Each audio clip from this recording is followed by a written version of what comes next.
شروع اللہ کے نام سے جو بڑا مہربان نہایت رحم والا ہے۔ اور پورا کرو حج اور عمرہ اللہ کے لیے، پھر اگر تم گھر جاؤ تو جو قربانی کا جانور میسر ہو وہ پیش کر دو، اور اپنے سروں کو نہ منڈواؤ جب تک کہ قربانی اپنے ٹھکانے پر نہ پہنچ جائے۔ تم میں سے جو بیمار ہو یا اس کے سر میں کوئی تکلیف ہو تو وہ فدیہ دے، روزہ یا صدقہ یا قربانی کا۔ جب امن کی حالت ہو اور کوئی حج تک عمرہ کا فائدہ حاصل کرنا چاہے تو وہ قربانی پیش کرے جو اس کو میسر آئے۔ پھر جس کو میسر نہ آئے تو وہ حج کے ایام میں 3 دن کے روزے رکھے اور 7 دن کے روزے جبکہ تم گھروں کو لوٹو۔ یہ پورے 10 دن ہوئے۔ یہ اس شخص کے لیے ہے جس کا خاندان مسجد حرام کے پاس آباد نہ ہو۔ اللہ سے ڈرو اور جان لو کہ اللہ سخت عذاب دینے والا ہے۔ حج کے متعین مہینے ہیں، بس جس نے حج کا عزم کر لیا تو پھر اس کو حج کے دوران نہ کوئی فحش بات کرنی ہے اور نہ گناہ کی اور نہ لڑائی جھگڑے کی۔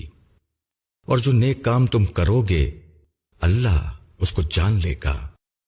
اور تم زاد راہ لو، بہترین زاد راہ تقوی کا زاد راہ ہے، اور اے عقل والو مجھ سے ڈرو۔ اس میں کوئی گناہ نہیں کہ تم اپنے رب کا فضل بھی تلاش کرو۔ پھر جب تم لوگ عرفات سے واپس ہو تو اللہ کو یاد کرو، مشعر حرم کے نزدیک، اور اس کو یاد کرو جس طرح اللہ نے بتایا ہے۔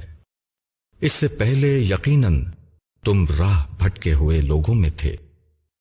پھر طواف کو چلو جہاں سے سب لوگ چلیں، اور اللہ سے معافی مانگو، یقیناً اللہ بخشنے والا رحم کرنے والا ہے۔ پھر جب تم اپنے حج کے اعمال پورے کر لو تو اللہ کو یاد کرو جس طرح تم پہلے اپنے باپ دادا کو یاد کرتے تھے، بلکہ اس سے بھی زیادہ۔ پس کوئی آدمی کہتا ہے اے ہمارے رب ہم کو اسی دنیا میں دے دے، اور آخرت میں اس کا کچھ حصہ نہیں۔ اور کوئی آدمی ہے جو کہتا ہے کہ اے ہمارے رب ہم کو دنیا میں بھلائی دے اور آخرت میں بھی بھلائی دے، اور ہم کو آگ کے عذاب سے بچا۔ انہی لوگوں کے لیے حصہ ہے ان کے کیے کا، اور اللہ جلد حساب لینے والا ہے۔ اور اللہ کو یاد کرو مقرر دنوں میں۔ پھر جو شخص جلدی کر کے 2 دن میں مکہ واپس آ جائے اس پر کوئی گناہ نہیں، اور جو شخص ٹھہر جائے اس پر بھی کوئی گناہ نہیں۔ یہ اس کے لیے ہے جو اللہ سے ڈرے، اور تم اللہ سے ڈرتے رہو، اور خوب جان لو کہ تم اسی کے پاس اکٹھا کیے جاؤ گے۔